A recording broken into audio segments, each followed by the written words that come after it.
So, two of these games were on simultaneously, and I'll talk about the one that was least entertaining to me first. The Cavs versus the Magic. In short, the Magic are not a very experienced postseason basketball team. In my opinion, they seem to lack an overall identity offensively and don't seem to match up well against the Cavs defensively. Franz, Jonathan Isaac, and Wendell Carter all shot like they forgot how to play basketball.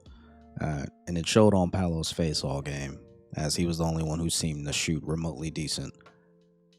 The only thing Orlando seemed to carry in the game, too, was their physicality, and from watching the game, it didn't even show on the glass. Uh, Even though the rebounding numbers seemed to linger around the same, Orlando had about 41 and Cleveland had 48. Jared Allen was terrorizing them on the rebounds. My thing is, it doesn't help that your center is shooting 1 for 7 from 3 and has less rebounds than your ball dominant power forward.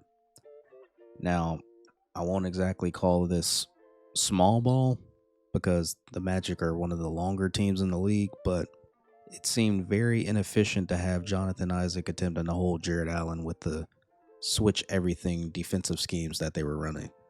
Someone on the Cleveland offense was always open with one swing off a pick and roll action, and when Mitchell, Garland, or Mobley missed shots, Okoro or Allen was there to clean it up. Not saying that the series is unwinnable for Orlando, but they honestly just have to play with a sense of urgency and shoot better. The Magic aren't terrible defensively, but the lack of experience shows when your all-star isn't demanding the basketball or getting play calls for them down the stretch. Sixers and Knicks.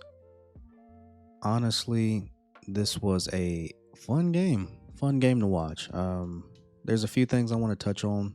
First being the importance of the Knicks supporting cast and Joel Embiid.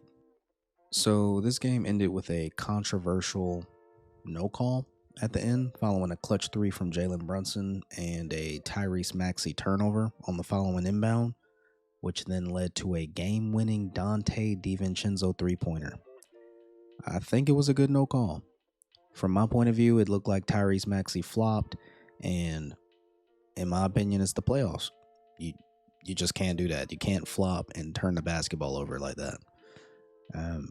I don't feel like it's fully Maxey's fault because I believe Nick Nurse should have called a timeout to advance the ball to half court and not give the Knicks the ball back right under their basket. So I feel like Maxey should have understood that his position at the time was, hey, secure the basketball and either attempt to get it past half court or burn some clock to draw a foul. But again, them losing this game did not come down to the final possession. This comes down to the second thing I wanted to discuss, which was the stinker that Jalen Brunson put up. Prior to the clutch three in the last minute of the game, Brunson was 7 for 28 from the field and shot 1 for 7 before that three that went in, which put the Sixers in that position in the first place. I'm just going to shout out every role player on the Knicks because they picked up the entirety of the slack that Jalen Brunson had last night. Josh Hart's double-double, DiVincenzo scoring, Isaiah Hartenstein's clutch defense, Bogdan Bogdanovic's timely three-pointers. Literally everybody on the Knicks had something to contribute, and I can only imagine what this team could accomplish if Jalen Brunson does get out of this slump that he's in. And even though the box score shows Joel had a decent game, he honestly does not look like himself. He's clearly injured and he can't jump. I think he's really at his best when he can stretch the floor on one end, show he's versatile in the post at times, and when he's exerting his dominance on the defensive end. I'm not referring to rebounding, but when you look at the points in the paint, the Knicks outmatched them with 40 points in the paint. Everybody on the Knicks is relentless on the glass. Literally everyone, from the guard to the center. And that leads to second chance opportunities, which brings us back to that game winner, where Isaiah Hartenstein gathers a second chance opportunity for DiVincenzo to call game. Now, I'm not going to say exactly what adjustments should be made or what discretion the Sixers should take considering Embiid's health, but in that post-game conference, he looked significantly drained.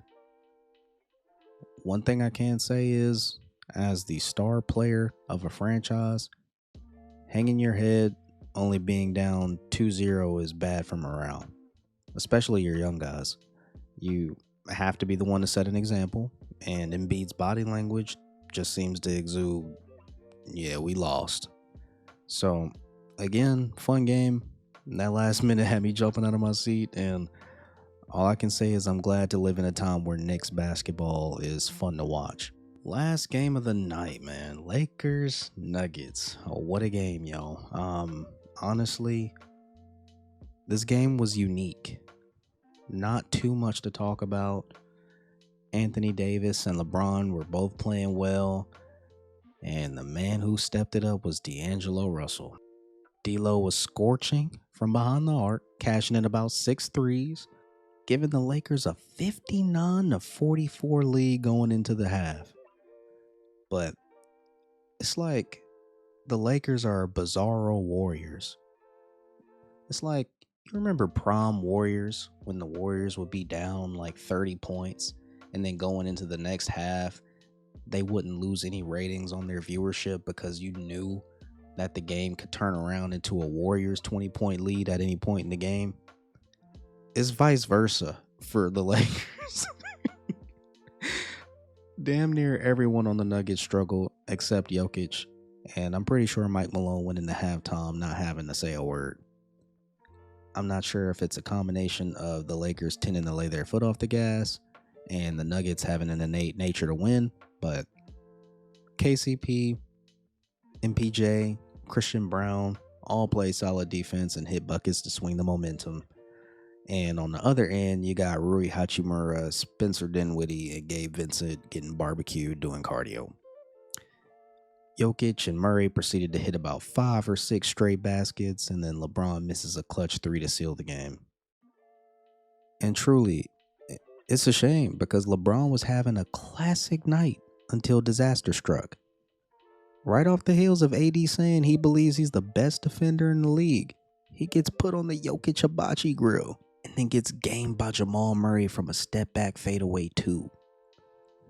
Amazing ending.